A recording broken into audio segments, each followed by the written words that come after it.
Hi, I'm Olivia and today I'll be making some delicious chips with my dad at the Robin Hood.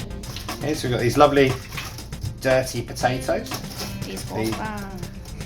These are Albert Bartlett rooster potatoes with red skins.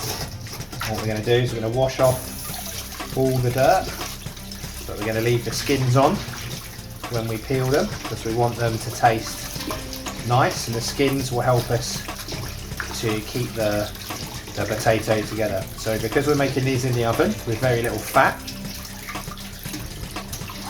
we're going to make sure that we cook them first by pre-boiling them, a little bit like you would a roast potato. And then we're going to cut them into wedges. That will help them keep their shape, try and keep them all the same size so they cook nice and evenly.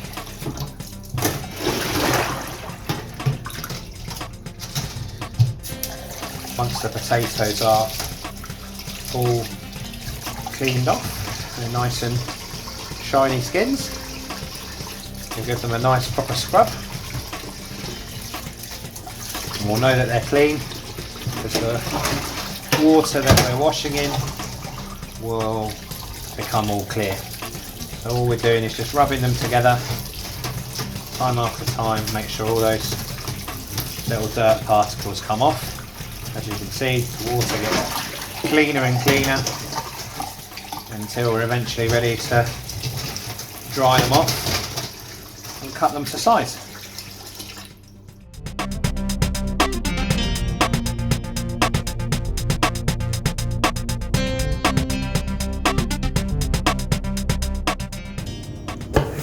Cut them in half again, and then we're going to cut these halves of wedges down to make nice even chip shapes, or wedge shapes I suppose. I want to try and get them all so they're a similar size. They look like apples.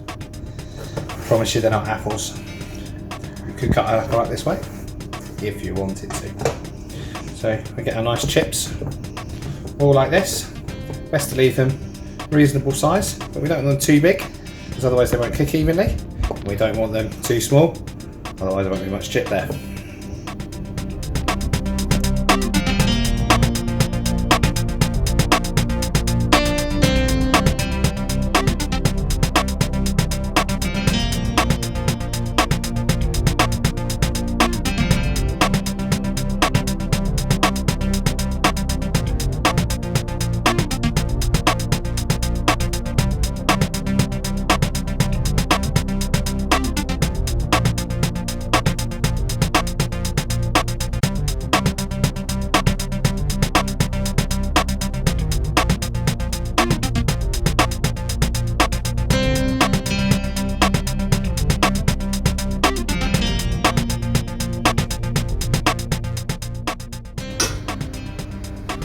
Okay, so what we're trying to do is get the chips so they're starting to break up. We're going to lift them out of the water, Okay.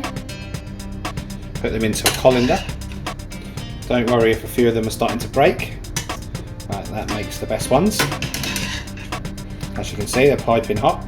Extra virgin olive oil, and then just to stop that from burning or getting too smoky, we're going to add a little bit of vegetable oil.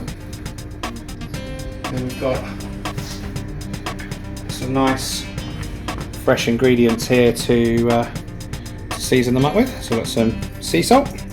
We'll add a little bit more on the tray. A few chili flakes, don't get too mad. Some nice fresh rosemary. A little bit of cracked black pepper.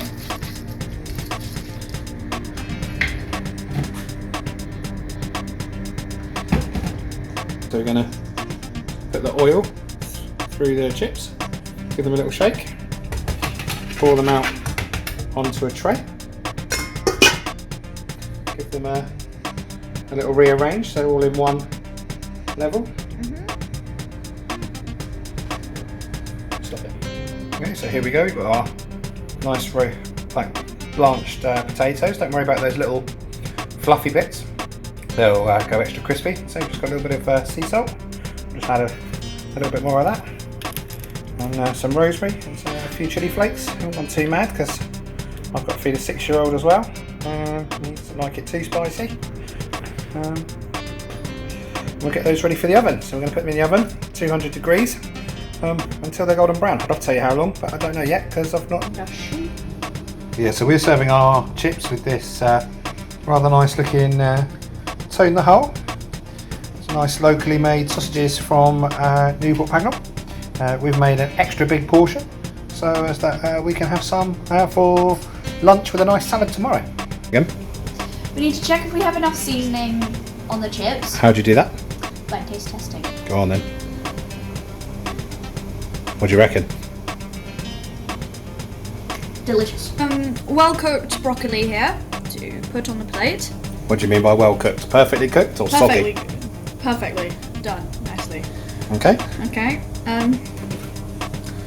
Right, then we need to put these chips into this pot here.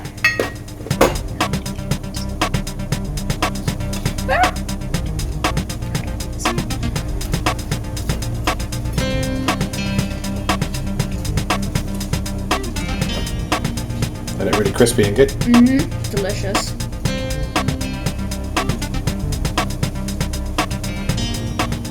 That looks nice. And there we go. Yep. Well done. And here's my dinner. So if an 11-year-old can make chips like that, I think there's no excuse for any of you. Enjoy. Stay safe.